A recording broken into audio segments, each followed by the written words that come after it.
দেখতে পাই আমার অন্তরের চোখ দিয়ে আমার ছেলে আছে, আমার ছেলে আছে।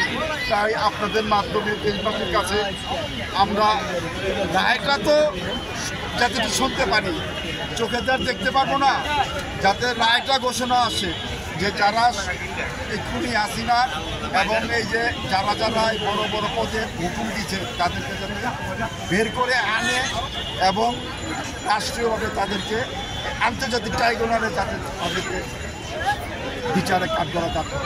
তাইলে আমরা শহীদ পরিবার কিছু হইলে মনের তৃপ্তিটা পাবো, শান্তি পাবো যে আমার সন্তানের বিচারটা আমি চাইছি, আমি পাইছি।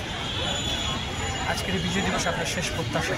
শেষ প্রত্যাশা আগামী যেই সমস্ত দিনগুলো গেছে 16ই ডিসেম্বর, এই 16 বছরের থেকে আজকের দিন অনেক অনেক যেটা বাসায় বলা যায় না, যার যেই জায়গার থেকে তাদেরকে মনের একটা আনন্দ ফিল করতেছে।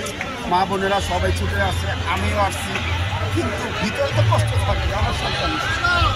তাই আগামী দিনগুলো যাতে আরো সুন্দর ভালোভাবে চলবে সেই প্রত্যাশাই করছি আপনাদের মাধ্যমে।